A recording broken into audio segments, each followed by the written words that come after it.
Violent clashes continue between protesters and police on sacred ground in North Dakota. Members of the Standing Rock Sioux tribe and hundreds of environmental activists are trying to stop the construction of a gas and oil pipeline.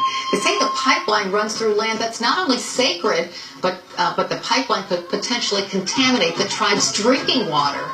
Pipeline's developer Energy Transfer Partners insists there is no danger and that the pipeline would decrease dependence on foreign oil and create thousands of jobs. Susan Sarandon, who is fighting against the project, told me it's time President Obama put a stop to it. They're water protectors, some of whom are native, some of whom are not, who were having a peaceful ceremony. And so to wait, as Obama wants to do, for 2 weeks to see how it plays out, it's already been playing out with people being arrested and strip searched and put in dog kennels overnight, naked, putting numbers on their arms, things that don't even seem like this could be America, because no one is really, from the mainstream media, is doing stories on it. People don't know. And the Missouri River, which they're trying to protect, I mean, this was on their sacred land where this confrontation took place, so the police had no right even being there. President Obama said, you know what, it's time to reassess. The oil company has agreed to do that, so why isn't that enough? Because they're at the edge of the river. They've been drilling, no matter what's been said or what injunctions have been there. They're now at the river. We found out with drones yesterday they are at the river. So it's not just a question of even stopping them here. They're ready to go under the river. There needs to be an environmental study, and he has to call for that environmental study before they continue to go under the river. What would you say to those people in the United States that say America ought to be energy independent and this pipeline will help America achieve that? What would you say to them? Well, I would say you're absolutely right. We need to be independent, but the pipeline will not achieve that. There was just a huge explosion the other day in Alabama, just recently.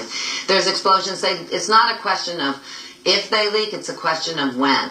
And so we're poisoning. We need to change. We need to take those people along and start new industries and actually make a difference. The oil idea is gone, and natural gas is These same people, Susan, would say, you know what, this pipeline will also create tens of thousands of jobs. It will pump hundreds of thousands of dollars into our economy. And isn't that worth it? Well, not if you don't have water. It's not worth it if your water's poisoned. The candidates running for president, at least the two in the forefront, right? They're not talking about this issue at all. Why do you think that is? Because if you look at who supports their campaign and who's contributed to Hillary's campaign, it's every single one of these corporations and banks. Everyone from Goldman Sachs to the major banks. So that's one of the problems. You're not going to hear anything from her. What about Donald Trump? That's going to change. Well, I don't think he's concerned either. So Jill Stein, she's the Green candidate. You're supporting her because she's the Green candidate? I wanted to vote for somebody who in some way is concerned about the things that concern me. And after my experience in the primary, it's very clear to me that the DNC, and also reading the emails, that the DNC is gone.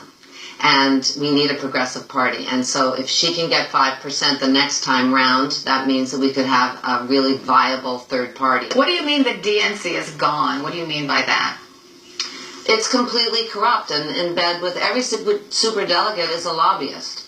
And the way that the system is set up in terms of having superdelegates, that you could win a state and not get the delegates is crazy. Do you still hold admiration for Bernie Sanders? Since he is supporting Hillary Clinton now. Absolutely. Look, Bernie has said don't ever listen to me if I tell you how to vote.